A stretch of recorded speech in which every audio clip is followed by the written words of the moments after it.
Sir ನಮಗೆ ಪ್ರತಿ ವರ್ಷ ಯಾವ ರೀತಿ ಅಂತಂದರೆ ಅಪ್ಪು ಬಾಸು ನಮಗೆಲ್ಲ ಹೇಳ್ತಾರೆ ಯುಗಾದಿ ಹಬ್ಬ ಅವ್ರದ್ದೇನಾದರೂ ಒಂದು ಬರ್ತಡೇ ದಿನ ಯಾವುದೋ ಒಂದು ಹಬ್ಬ ಇರುತ್ತೆ. ಅದು ನಮಗೆ ಆ ಹಬ್ಬ ಮುಖ್ಯ ಆಗಿರೋಲ್ಲ. ನಮ್ಮ ಅಪ್ಪು ಬಾಸ್ ಅವರೇ ಹುಟ್ಟುಹಬ್ಬನೇ ನಮ್ಗೆ ಹಬ್ಬ ಆಗಿರುತ್ತೆ. ಇನ್ನು 2 ದಿನ ಬಿಟ್ಟ ಅಂತಂದರೆ ಯುಗಾದಿ ಹಬ್ಬ ಇರುತ್ತೆ, ಹೊಸ್ತಡಕು ಇರುತ್ತೆ. ಎಲ್ಲ ಹೊಸ್ತಡಕು ಯುಗಾದಿ ಹಬ್ಬ ಎಲ್ಲ ಹೀಗೆ ಆಚರಿಸ್ತಾರೆ. ಸುಮಾರು ಕಡೆ ಅನ್ನದಾನಗಳು ಮಾಡ್ತಾಯಿದ್ದಾರೆ, ಬಿರಿಯಾನಿ ಹಂಚ್ತಾ ಇದ್ದಾರೆ, ಹೊಸ್ತಡಕ್ಕೂ ಇವತ್ತೇ ಮಾಡ್ತಾಯಿದ್ದಾರೆ. ಅದು ಅಪ್ಪು ಬಾಸ್ ಮೇಲೆ ಇರುವಂಥ ಪ್ರೀತಿನೇ ಸಾಕ್ಷಿ. ಯಾಕಪ್ಪ ಇಷ್ಟು ಪ್ರೀತಿ ವಿಶ್ವಾಸ ಇದೆ ಅಪ್ಪು ಬಾಸ್ ಮೇಲೆ ಅಂತಂದರೆ, ಪ್ರತಿಯೊಬ್ಬರು ಭೂಮಿ ಮೇಲೆ ಬದುಕಿದ್ದು ಯಾರು ಏನೋ ಎತ್ಕೊಂಡೋಗೋಕ್ಕಾಗಲ್ಲ. ಆದರೆ ಅಪ್ಪು ಬಾಸ್ ಅವರು ಏನು ಎತ್ಕೊಂಡು ಹೋಗ್ಬೋದು, ಏನು ಸಂಪಾದನೆ ಮಾಡ್ಬೋದು ಅಂತ ಹೇಳ್ಬಿಟ್ಟು ಅವರು ಬಲಗೈಲಿ ಕೊಟ್ಟಿದ್ದು ಎಡಗೈಗೆ ಗೊತ್ತಿಲ್ಲದ ರೀತಿ ದಾನ ಧರ್ಮ ಮಾಡಿ ಅವರು ಹೋದ ನಂತರ ಬೆಳಕಿಗೆ ಬಂದಿರೋದ್ರಿಂದ ಪ್ರತಿಯೊಬ್ಬರೂ ಅಪ್ಪು ಬಾಸ್ನ ಇಡೀ ವಿಶ್ವದಲ್ಲೇ, ನಮ್ಮ ಕರ್ನಾಟಕದಲ್ಲ ಇಡೀ ವಿಶ್ವದಲ್ಲೇ ಅಪ್ಪು ಅಂದರೆ ಕರ್ನಾಟಕದಲ್ಲಿ ಒಂದು ಹೆಸರು ಕೀರ್ತಿ ಕೊಟ್ಟಂತಹ ವ್ಯಕ್ತಿ. ಅಣ್ಣವ್ರಿಗೆ ತಕ್ಕ ಮಗ ಅಂತ ಹೇಳೋಕ್ಕೆ ಇಷ್ಟಪಡ್ತೀವಿ. ನಮಗೆ ತುಂಬ ಖುಷಿಯಾಗುತ್ತೆ. ಪ್ರತಿಯೊಬ್ಬರು ನಾನು ಹೇಳೋದು, ಅವ್ರು ಯಾವ್ದಿದ್ದಾರೆ ಅವ್ರ ಅಭಿಮಾನಿಗಳಾದವ್ರು ನಾವು ಅಷ್ಟೇ ಸರ್. ಪ್ರತಿ ತಿಂಗಳು ಅವ್ರ ಹೆಸರಲ್ಲಿ ಒಂದು ಅನುದಾನ ಮಾಡ್ತಾ ಇರ್ತೀವಿ. ಬೇರೆ ಅಂತ ಸಮಾಜ ಸೇವೆಗಳು ನಮ್ಮ ಕೈಲಾಗಿದ್ದಂಥ ಸೇವೆಗಳು ಮಾಡ್ತಾ ಇರ್ತೀವಿ. ಪ್ರತಿಯೊಬ್ಬ ಹೀರೋ ಅಭಿಮಾನಿಗಳಿಗೂ ಹೇಳೋದು ನಾನು ಇದೊಂದೇ ಸರ್, ನಿಮ್ಮ ಹೀರೋಗಳು ಏನು ಒಳ್ಳೆ ಕೆಲಸ ಮಾಡ್ತಾರೆ ಅಂಥದನ್ನ ನೀವು ಹೈಲೈಟ್ ಮಾಡಿ ನಿಮ್ಮ ಹೀರೋನ ಉಳಿಸ್ಬೇಕು ಬೆಳೆಸ್ಬೇಕು ಹೊರತು ಇನ್ನೊಬ್ಬ ಹೀರೋಗಳನ್ನ ತೆಗಳಿ ಅವ್ರು ಹಂಗೆ ಇವ್ರು ಹಂಗೆ ಅಂತ ಹೇಳ್ಕೊಂಡು ನೀವು ಕೆಲಸಗಳು ಮಾಡ್ಕೊಂಡು ಹೋದ್ರೆ ಅದಕ್ಕೆ ಶಾಶ್ವತವಾಗಿ ಉಳಿಯೋದಿಲ್ಲ. ಅದಕ್ಕೆ ಒಂದೇ ಒಂದು ಮಾತು ಹೇಳ್ತೀನಿ ನಿಮಗೆ, ದಯವಿಟ್ಟು ಅರ್ಥ ಮಾಡ್ಕೊಳ್ಳಿ.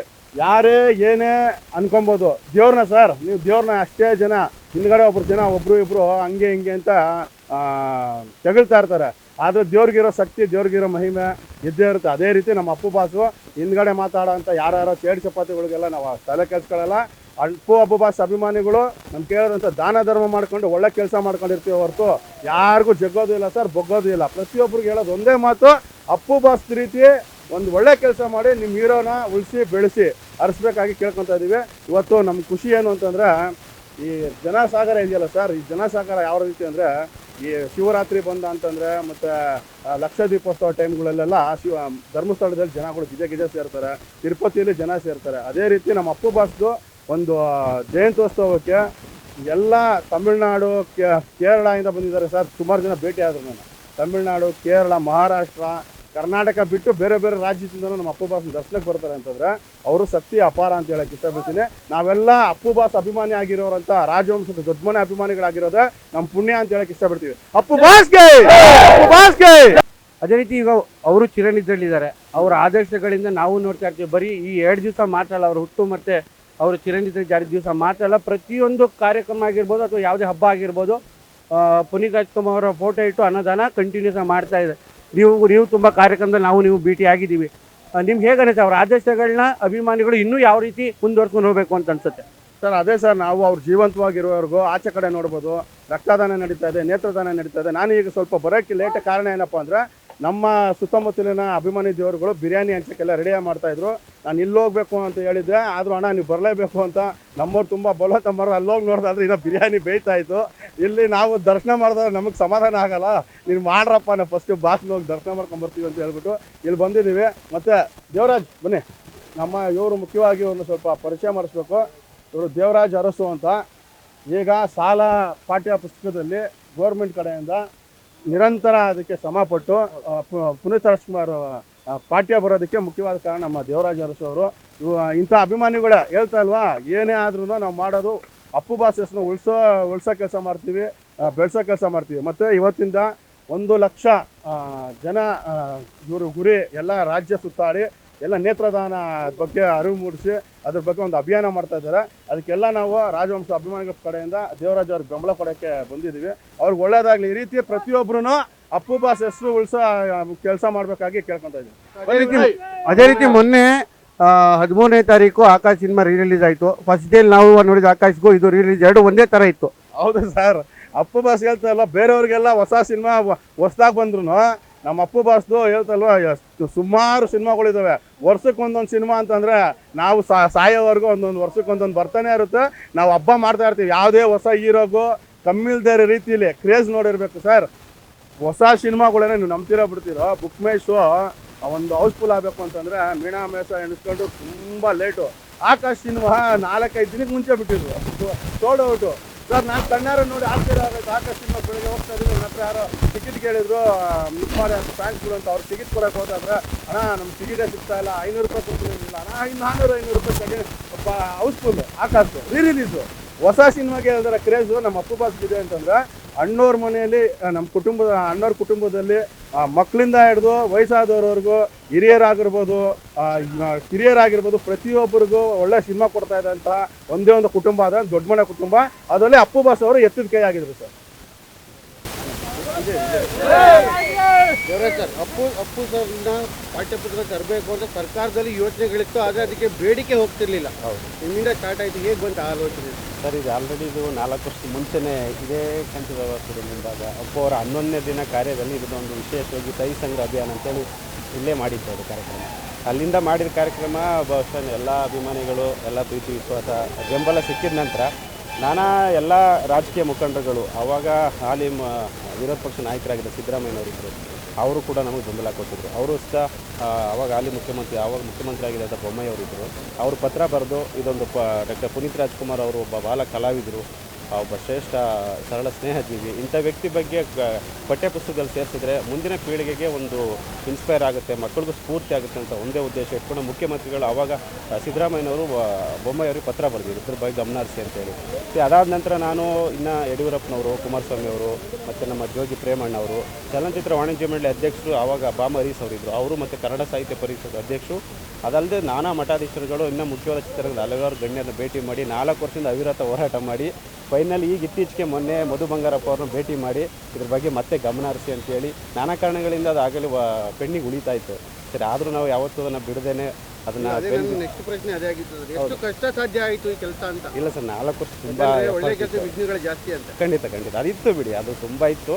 ಬಟ್ ಅದೆಲ್ಲದ್ರ ನಡುವೆನೂ ಓವರಾಲ್ ಇವಾಗ ಫೈನಲಿ 2025-26ಕ್ಕೆ ಪಠ್ಯಪುಸ್ತಕ ಅವರ ಜೀವನ ಚರಿತ್ರೆ, ಅವರ ಯಶೋಗಾಥೆ, ಅವರ ಬಾಲ ಕಲಾವಿದರ ಏನು ನಡೆಸಿದ್ರು, ಸರ್ಕಾರಕ್ಕೆ ಅವರೇನು ಕೊಡುಗೆ ಕೊಟ್ಟಿದ್ರು, ಜೊತೆಗೆ ಅವ್ರು ಇರ್ತಕ್ಕಂಥ ಸರಳ ಸ್ನೇಹಜೀವಿ, ನಾನಾ ರೀತಿ ಅವ್ರು ಮಾಡಿರ್ತಕ್ಕಂಥ ಸಹಾಯಗಳು ಎಲ್ಲ ಸೇರಿ ಓವರಾಲ್ ಕಂಪ್ಲೀಟ್ ಅವರ ಜೀವನ ಚರಿತ್ರೆ ಯಶೋಗಾಥೆನ ಪಠ್ಯದಲ್ಲಿ ತರಲಿಕ್ಕೆ ಈಗಾಗಲೇ ಸರ್ಕಾರ ಅಧಿಕೃತವಾಗಿ ಆದೇಶ ಮಾಡಿರ್ತಕ್ಕಂಥ ಒಂದು ಕಾಪಿ ಕೂಡ ನನಗೂ ಸರ್ಕಾರ ತಲುಪಿಸಿದೆ. ಬೆಳಗ್ಗೆಯಿಂದ ನಾನು ಜನರ ಹತ್ರ ಮಾತಾಡ್ಬೇಕಾದ್ರೆ ಇನ್ನೊಂದು ಬೇಡಿಕೆ ಇತ್ತು, ಭಾಳ ದಾರಿಯಲ್ಲಿ ಚಂದ್ರ ಓಡಿ ಹೋದ, ಅದು ಪಾಠ್ಯದಲ್ಲಿ ಬರಬೇಕು ಅಂತ. ಸರ್, ಈಗ ಸರ್ಕಾರದ ಹಂತದಲ್ಲಿ ಪಠ್ಯದಲ್ಲಿ ಬರಲಿಕ್ಕೆ ಅದು ಅವರ ಅಲ್ಲೊಂದು ಕಮಿಟಿ ಇರುತ್ತೆ, ಕರ್ನಾಟಕ ಪಠ್ಯಪುಸ್ತಕ ಪರಿಷ್ಕರಣಾ ಕಮಿಟಿ ಇರುತ್ತೆ. ಆ ಕಮಿಟಿಯವರು ಈಗ ರಿವ್ಯೂ ಟೈಮಲ್ಲಿ ಡಿಸ್ಕಷನ್ ಮಾಡ್ತೀನಿ ಅಂತ ಹೇಳಿದ್ದಾರೆ. ಅವತ್ತು ಕೂಡ ನಮಗೆ ಮಾಹಿತಿ ಕೊಡ್ತೀನಿ ಅಂತ ಹೇಳಿದ್ದಾರೆ. ಅವರು ಕೂಡ ಕೇಳಿದ್ದು ಇಷ್ಟೇ, ಅವರ ಯಾವ ರೀತಿ ನೀವು ಪಠ್ಯದಲ್ಲಿ ತರಬೇಕು ಅನ್ನೋ ಆಲೋಚನೆ ಅಂತ ಕೇಳಿದ್ರು. ನಾವು ಅವ್ರನ್ನ ಅವರ 10ನೇ ವಯಸ್ಸಿಗೆ ರಾಷ್ಟ್ರ ಪ್ರಶಸ್ತಿ ಪಡ್ಕೊಂಡ್ರು.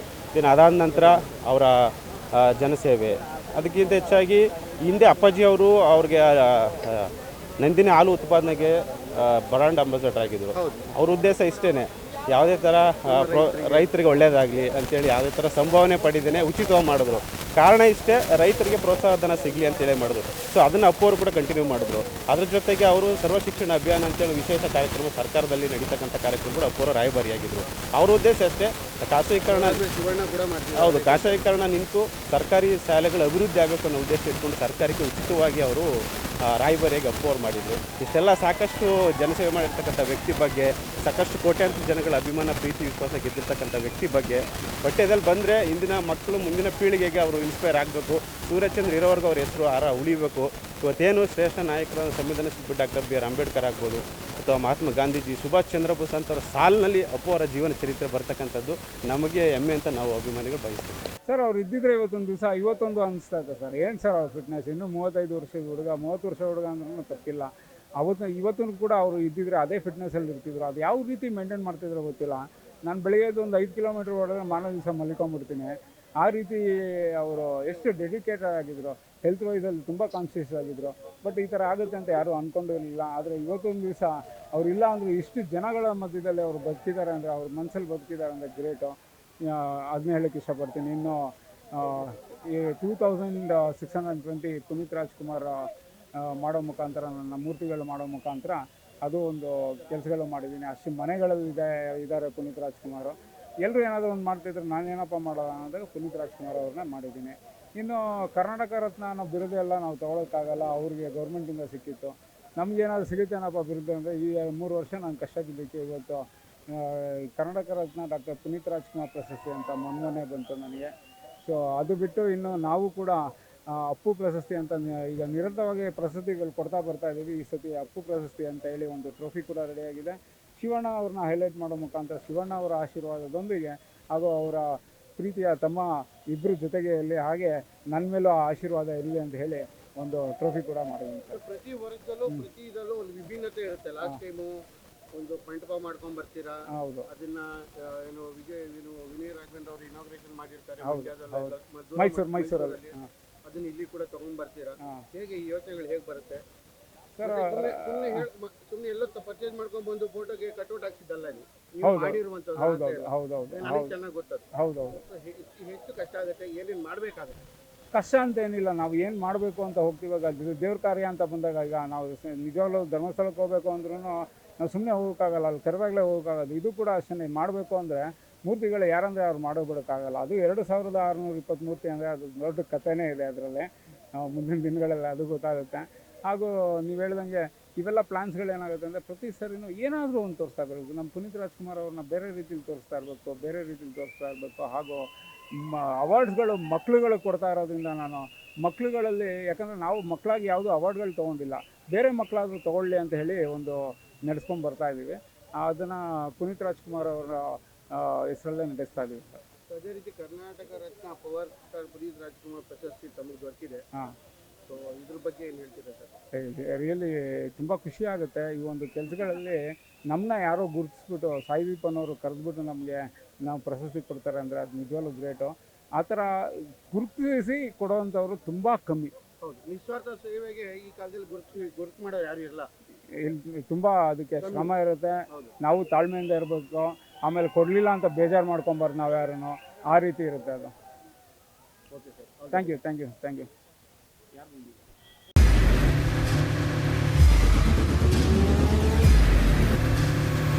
ಪ್ರಜಾಮಾರ್ಗ ನ್ಯೂಸ್, ಇದು ಜನಸಾಮಾನ್ಯರ ಧ್ವನಿ. ನಮಸ್ಕಾರ. ನೀವು ನೋಡ್ತಾ ಇದ್ದೀರಾ ಪ್ರಜಾಮಾರ್ಗ ನ್ಯೂಸ್. ರಾಷ್ಟ್ರದ ರಾಜ್ಯದ ರಾಜಕೀಯದ ಬಗ್ಗೆ ಹೆಚ್ಚಿನ ಸಿನಿಮಾ ಅಪ್ಡೇಟ್ಗಳಿಗಾಗಿ ಫಸ್ಟ್ ಲೈಕ್ ಮಾಡಿ, ಸಬ್ಸ್ಕ್ರೈಬ್ ಆಗಿ, ಹಾಗೆ ಫಾಲೋ ಕೂಡ ಮಾಡಬೇಕು.